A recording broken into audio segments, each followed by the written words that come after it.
Esse versículo, quando o Espírito Santo colocou ao meu coração, na verdade me fez lembrar de uma experiência peculiar, muito particular minha com Deus, uma experiência íntima. Não sei se a minha sogra vai lembrar, né? Há muitos anos atrás, eu ia ser enganado na compra de um carro seminovo, né? E tudo mostrava que era aquela maravilha, que Deus estava no negócio. Inclusive até a pessoa que ia vender, sem medo de saber que eu era crente, ainda falou assim: olha, Deus está nesse negócio, Deus te abençoe, meu garoto, né? Mas é assim, eu sempre oro, eu tinha orado e pedido a Deus, e um sentimento de dúvida veio ao meu coração bem na hora de fechar o negócio. Tinha visto lá no shopping, antigamente ali era o MAP, né? No shopping ABC ali, onde tem a área onde vende os carros. E quando veio dúvida, ainda que eu não tenho esse costume, mas foi uma maneira de Deus trazer uma palavra, uma resposta, e eu falei assim: vou ligar para minha sogra. Minha sogra serviu nessa hora. Você lembra da Lembro. Vou ligar para minha sogra. Aí liguei para ela, atravessei a rua de onde eu estava e falei: sogra, tira a palavra aí para mim. Mas não tira a palavra, não falei nada, eu estava fazendo negócio. Tira a palavra aí, abre a Bíblia aí. E eu lá em espírito, e ela abriu a Bíblia, ela falou, eu falei: onde bateu teus olhos, lê. E ela leu esse versículo. Glória a Deus. Amém. Quando ela leu esse versículo, eu ouço um barulho, né? Assim pelo telefone, eu falei: só do que aconteceu. Ela falou: um prato, né? Uma travessa estava em cima da pia, caiu do nada. E ela falou: não sei o que você está fazendo, mas o inimigo foi desmascarado. E Deus está te livrando, Deus está te poupando de alguma coisa. E o que vinha no meu coração é como um pai que poupa a seu filho. É aquela palavra que se versificava: como um pai que poupa ao seu filho, eu estou te livrando, estou te poupando. Atravessei a rua, falei: o negócio está desfeito. Eles ficaram tudo assim. E um dia depois eu descobri, né? Era uma quadrilha que agia aí no mato, vendendo carro roubado, foram presos. Mas o interessante é que quando eu disse não a eles e saí, não foi fácil dizer não, havia uma pressão muito grande, mas quando eu disse não e levantei e saí, uma alegria tomou conta do meu coração. Eu comecei a glorificar a Deus, comecei a exaltar a Deus na rua, e não somente essa alegria que invadiu meu coração, mas eu sentia que Deus também estava alegre, como um pai que vê o seu filho se livrar, vê um pai que livra o seu filho de uma consequência que ia trazer muita tristeza para mim. Então eu sentia naquele elo, naquela ligação, que eu estava feliz, mas Deus como pai também estava muito feliz. E o que aconteceu comigo é só um exemplo, né? Mas não é de maneira alguma acepção de pessoas, não significa que eu sou privilegiado, não. Deus deseja, como pai de todos, poupar os seus filhos, livrar os seus filhos das consequências que afastam teus filhos de viver a boa, agradável e perfeita vontade que Deus tem para cada um dos seus filhos. Faz parte da natureza de Deus poupar. Faz parte da natureza de Deus livrar os seus filhos de consequências nessa vida. Alguns servos, porque às vezes nós só nos vemos como servas e servos de Deus, tem dificuldade de enxergar Deus como pai. Não sei, talvez por uma experiência, né, com o próprio pai humano, carnal. Talvez o pai humano carnal não foi o pai ideal, não foi um pai que demonstrou assim cuidados, né, afetividade, um pai que se preocupava, que amava assim com tantas atitudes em relação a você, e talvez isso marcou, né, em relação a você, nessa relação de enxergar Deus como pai. Na verdade, até o próprio povo de Deus, lá no Antigo Testamento, tinha essa dificuldade de enxergar Deus como pai, embora algumas vezes Deus, até por meio da palavra, porque a palavra pai não está só na questão da dispensação da graça depois de Jesus, mas Deus em algum momento quis ser reconhecido como pai, mas eles tinham uma certa dificuldade de ver Deus como pai. Talvez achavam que era uma falta de reverência. Como? Né? Deus é Deus, Ele é supremo, Ele está numa dimensão e nós não podemos enxergar Deus como pai. Ou talvez até por as funções que eles tinham conhecimento, que eram atribuídas aos pais, eles achavam assim, jamais. São funções nossas, não são funções, não é uma função de Deus ser pai. Não é função de Deus tratar o ser humano, né, agir como se fosse um pai, né? E isso, na verdade, vai se perceber ao longo da história bíblica, né, que eles estavam errados. Estavam errados. E por meio de Jesus Cristo, né, que se revelou o amor, porque essa questão de pai, né, tem como vínculo o amor. O vínculo, né, o amor é o vínculo da perfeição, né, onde nos une, e é por meio de amor que houve sempre esse desejo de Deus ser reconhecido, ser visto como pai. Pai. E por meio desse amor Ele chegou a dar o seu próprio Filho, porque Deus amou o mundo de tal maneira que deu o seu Filho unigênito para que todo aquele que nele crê não pereça, mas tenha o quê? A vida eterna. E tudo passou a ficar mais claro, essa paternidade, por meio de Jesus, porque Jesus, o Filho de Deus, conhecia o Pai. E por conhecer o Pai, o amor do Pai, Jesus vai nos levar a esse vínculo, para que possamos compreender que, embora Deus seja grande, tremendo, poderoso, tudo mais, mas Ele é um Pai que quer poupar, um Pai que quer livrar os seus filhos. E Jesus falou assim: olha, quando vocês orarem, orem assim, o quê? Pai nosso que estás nos céus. Paulo diz que pelo amor Deus nos predestinou. Havia uma predestinação por meio de Jesus Cristo para sermos filhos de Deus.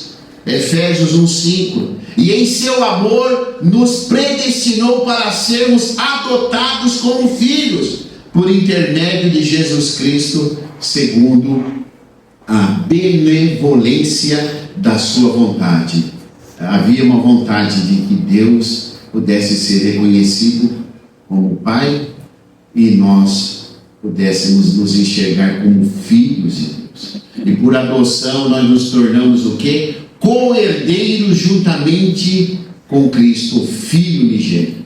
Se somos filhos, então somos herdeiros de Deus e co-herdeiro com Cristo, Romanos 8:17. E essa é a certeza, que nós somos filhos e filhas de Deus, porque Deus, além de declarar, Ele nos deu o seu Espírito.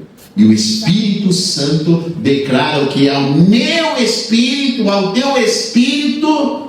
Se você tem dúvida, se você é filho, é filha de Deus, a Bíblia diz, porque todos que são guiados pelo Espírito de Deus são filhos de Deus. Amém. Pois vocês não receberam o Espírito que os escravize para novamente temer, mas receberam o Espírito que os adota como filhos, por meio do qual clamamos, Abba, Pai. E o próprio Espírito testemunha ao nosso Espírito que nós somos filhos de Deus, filhos do Altíssimo.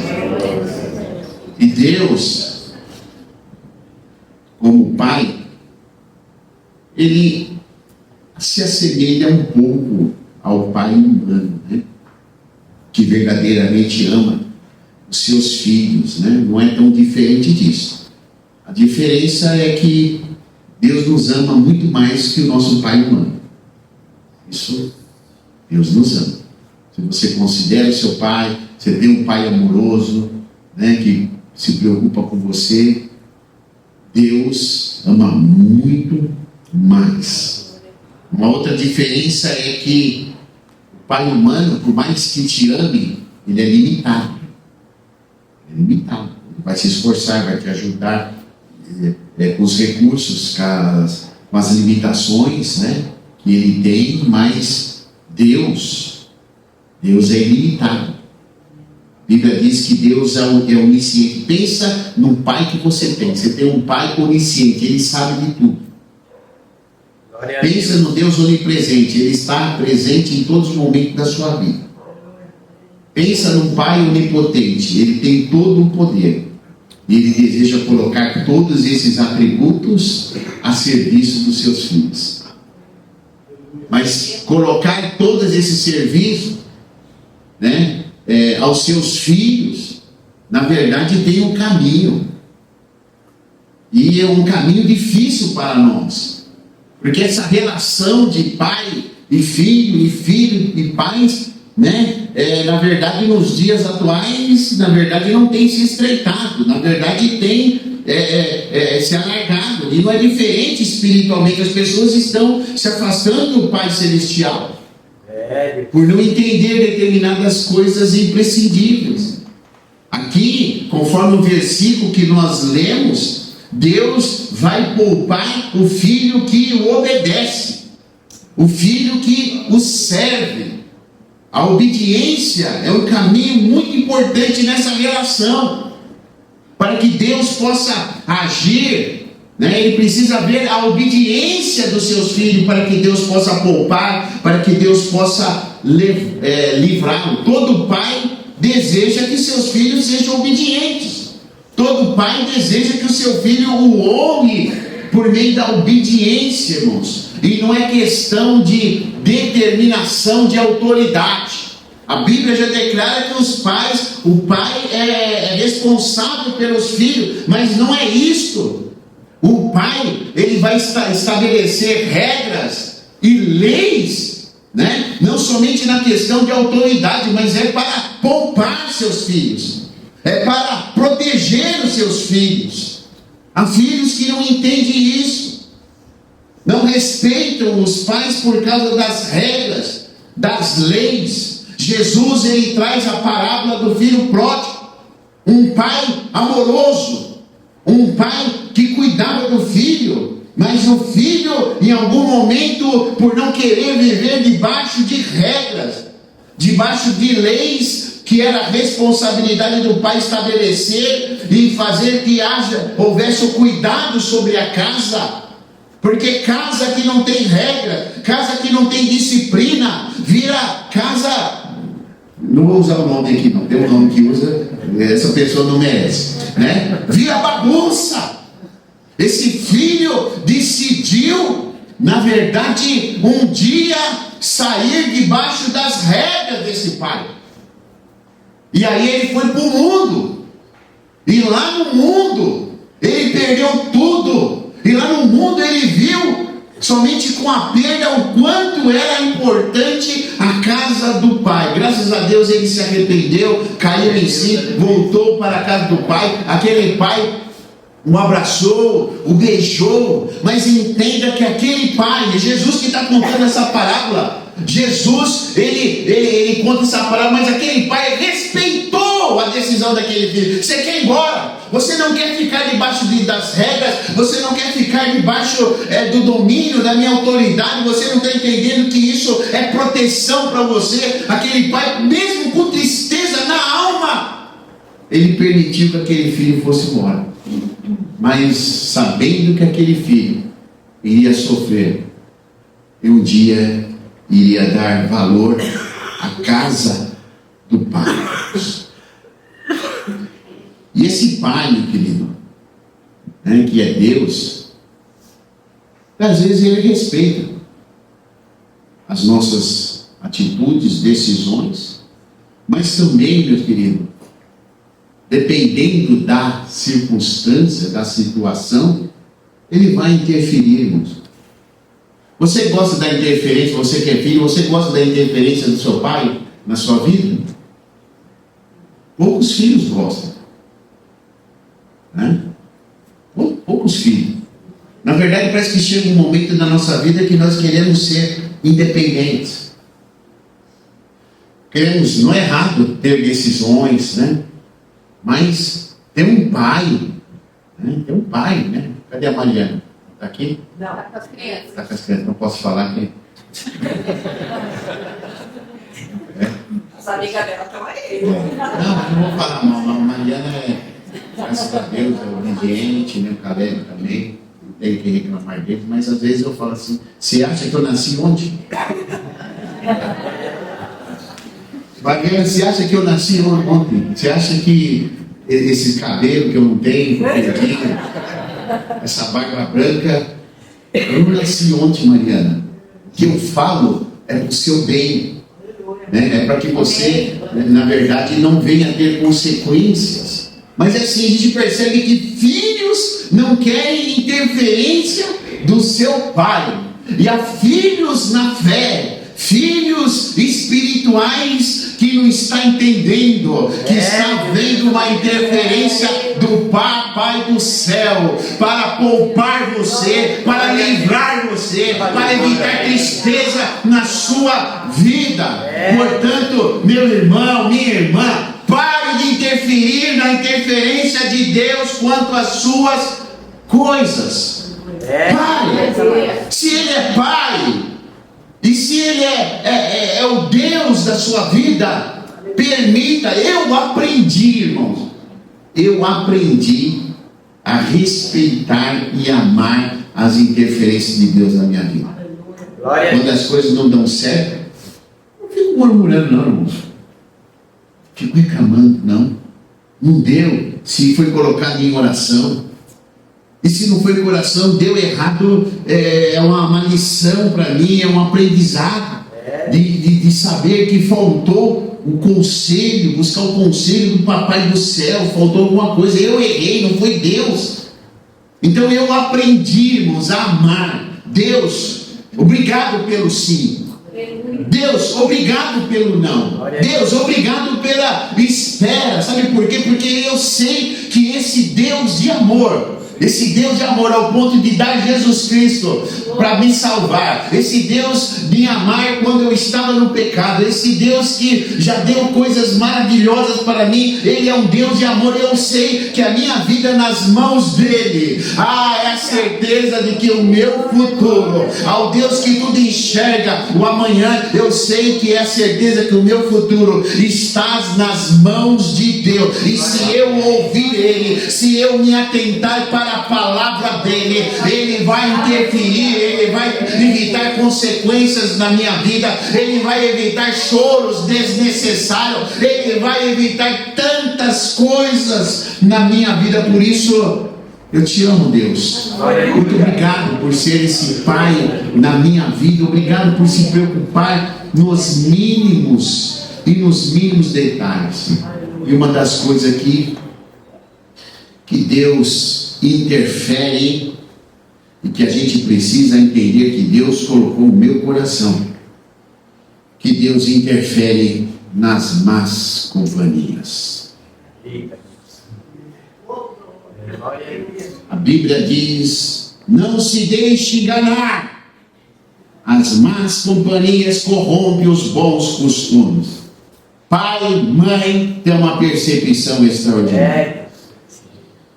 Quando vê que o filho, a filha está rodeado de más companhias, vai interferir dentro de um limite, até onde pode.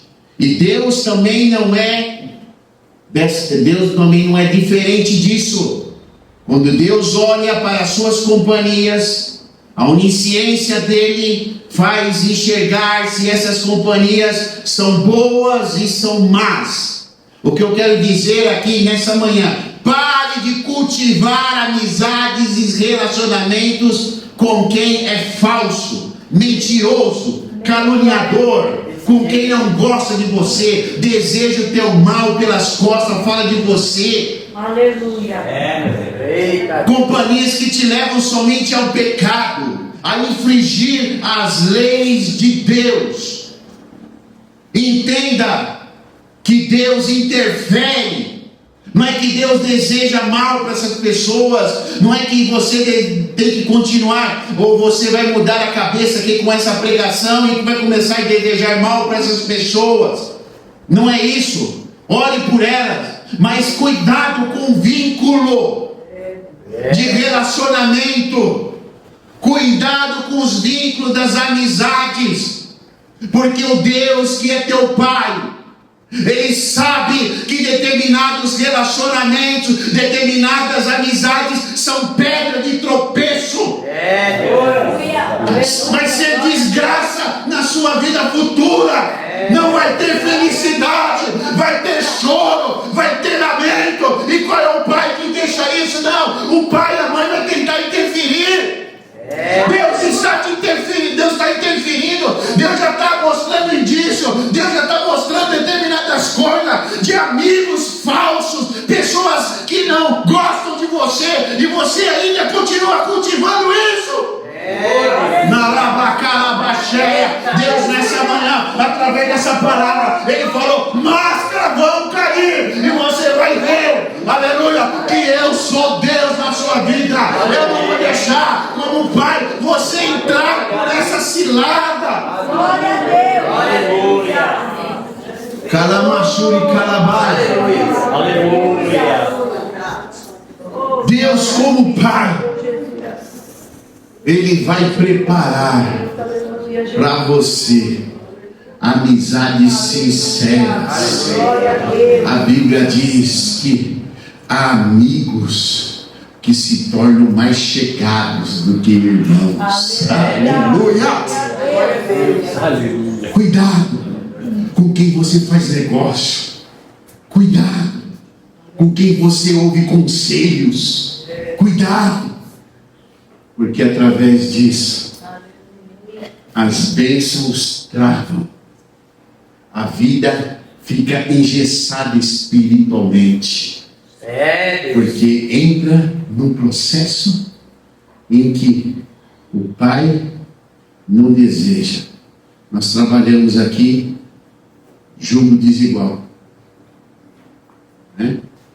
E é interessante que às vezes nós trabalhamos antes sobre embaraços na vida. Tivemos uma campanha aí sobre os embaraços com a liderança, e às vezes a gente não percebeu que era uma maneira de Deus desembaraçar a nossa vida, para que a gente não ficasse preso. Nós tivemos a campanha do jugo desigual, e ficou muito bem claro pelo Bíblia Mateus, que há determinadas amizades que não podem fazer parte da nossa vida. Há determinados relacionamentos que não podem, não encaixa. É água com óleo, não se liga, não se mistura. Mas mesmo assim, alguns continuaram, né, semeando, né, cultivando determinadas amizades. Não estou aqui para dizer que só as amizades dos crentes, os cristãos, é a melhor amizade. Não. Existem pessoas aí de fora que também são amigas. Mas eu estou falando sobre amizades que corrompem a mente, o coração, a espiritualidade. Entendido? Amém. Estou finalizando. A outra questão: Deus vai nos poupar de uma vida cativa.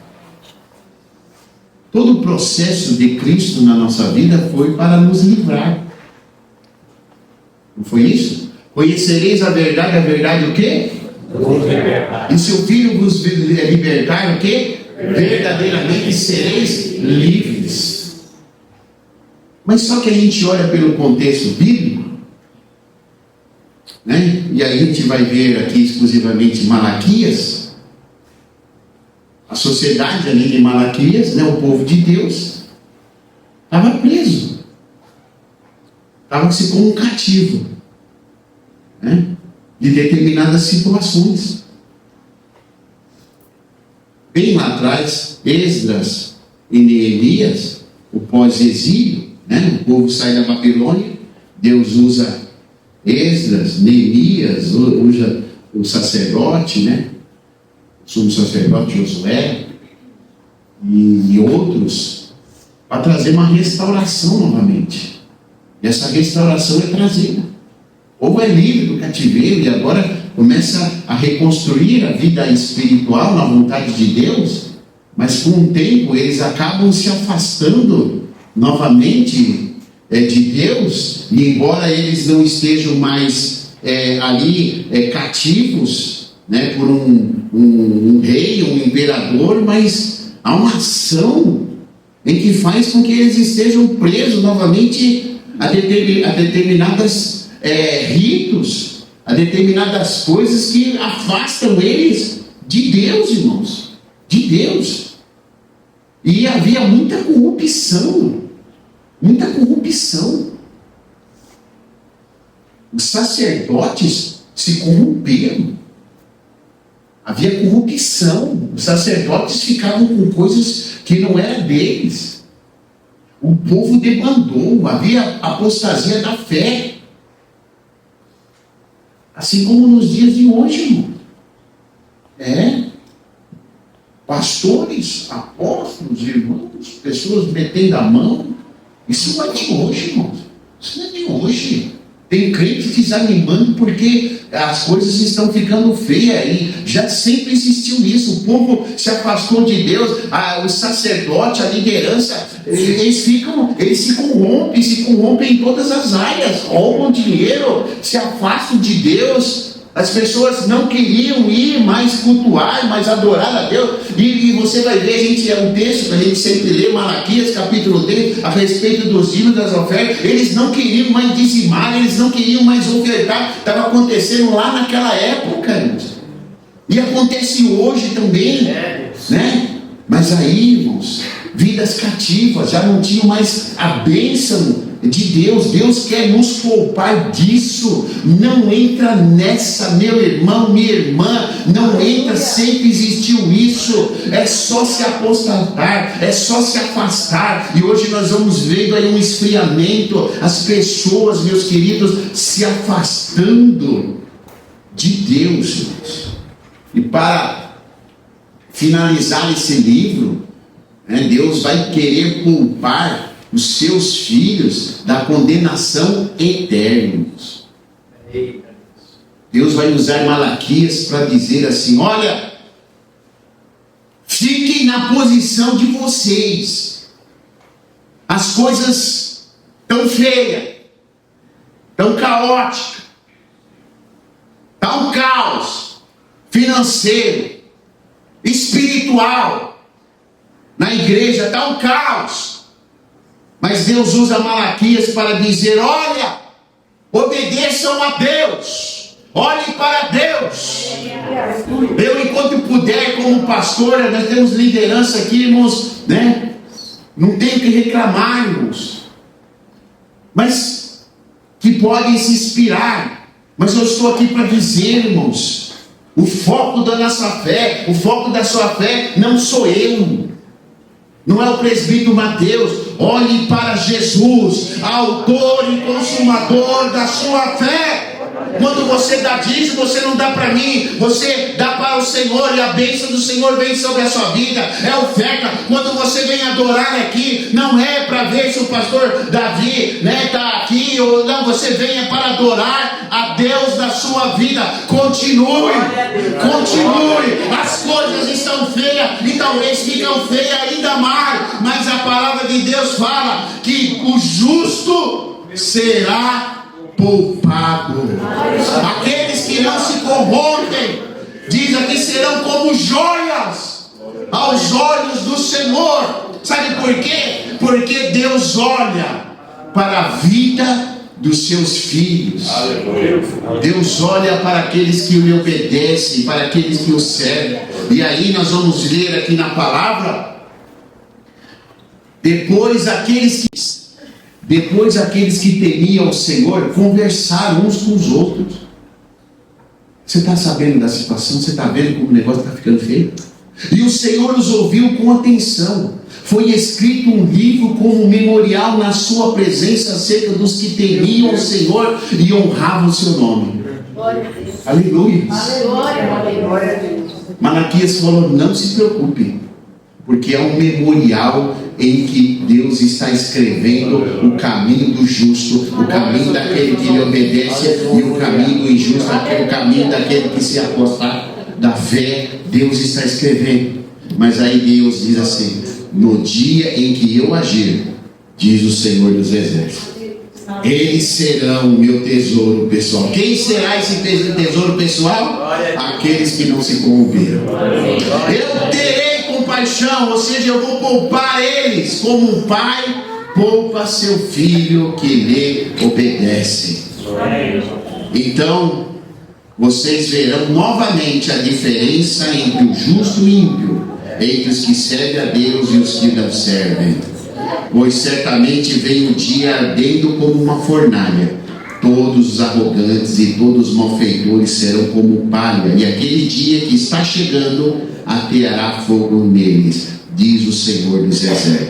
Nem raiz nem galho algum sobrará, mas para vocês que reverenciam o meu nome, o sol da justiça se levantará, trazendo cura às suas asas. Vocês sairão e saltarão como bezerros soltos no curral.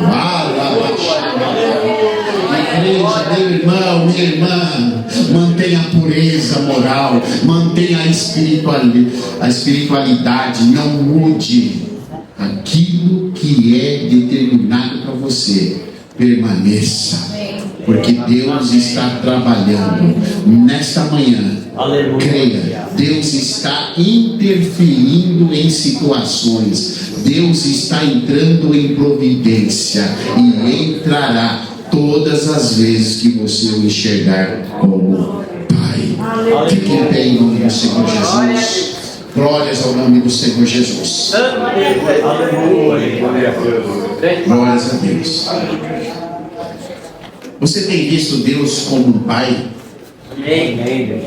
Tem dado a liberdade para que Ele, como um Pai, possa interferir em alguns momentos, em algumas circunstâncias da sua vida, te dar o melhor conselho, te orientar, te abraçar, te proteger. Quem sabe situações em que Ele não foi visto como Pai, pode ser revertido. Pai, irmão, pai, mãe, não é que é bicho besta não, mas é assim, irmãos, não guarda ódio, não guarda mágoa. É só o filho chegar e falar: ô pai, eu errei, me perdoa, eu quero te ouvir, quero saber dos teus conselhos. Esse pai abre novamente os braços. Quem sabe você tem pensado que Deus não tem se preocupado com você. Quem sabe você tem pensado que Deus não tem visto as tuas lágrimas, as suas tristezas. Mas Deus fala assim: deixa eu entrar como Pai. Deixa eu entrar como Pai. E cuidar, poupar você, resolver o que precisa ser resolvido, mas como Pai, te ajudar na construção de um futuro melhor. Hoje você chora, mas se como Pai Deus entrar, amanhã será alegria, será felicidade, porque os pensamentos de Deus não são maus, mas são pensamentos bons, de paz, para vos dar um futuro que você espera. Onde você está? Pega as mãos. Quer sentir mais um pouco mais desse amor? Lança aos braços do Pai. Quebra essa barreira. Ele é Pai de amor, é Pai de misericórdia. um Pai que te ama além daquilo que você imagina. Pai, em nome de Jesus, nós te louvamos e te damos graças, porque nessa manhã, Senhor, o Senhor mais uma vez, ó Pai querido, se revela como um Pai, como um Deus que não é de longe, mas é um Deus de perto, que olha, Pai, as nossas fragilidades, olha o nosso futuro, ó Pai querido, e vê, ó Deus, que pelo caminho que nós temos tomado, ó Pai querido, às vezes, por entender, ó Pai querido, e achar que somos totalmente independentes, que temos razão em tudo, onde o eu sobressai acima de tudo, ó Deus, mas Tu és aquele que sabe e nos avisa, nos alerta e interfere. Que nessa manhã a Tua interferência divina possa estar mudando história, possa estar fechando, Pai querido, sepultura, possa, Senhor, nesta nesta manhã, evitando tristezas, consequências, danos espirituais, perdas materiais, ó Pai querido, danos emocionais, ó Pai querido, através da Tua intervenção. Pai eterno, que nós nessa manhã, Senhor, possamos nos aproximar e o Senhor nos perdoar, o Senhor nos abraçar e como Pai, Senhor, estar mais conosco e nós com o Senhor caminhando lado a lado, que não falte os Teus conselhos, que não falte, Senhor Manaia, a Tua interferência quando o nosso passo for o passo que vai dar para o abismo, quando, Senhor, as nossas decisões serão decisões impensadas, decisões precipitadas, que o Senhor como Pai venha interferir, ó Pai querido, assim como tem interferido em muitas vidas, e vidas te dão graça, vidas te dão louvor, vidas são gratas pela sua interferência. Que assim possa acontecer nesta manhã, em cada vida, em cada família, para a honra e glória do Teu nome. Amém. Que Deus abençoe a todos.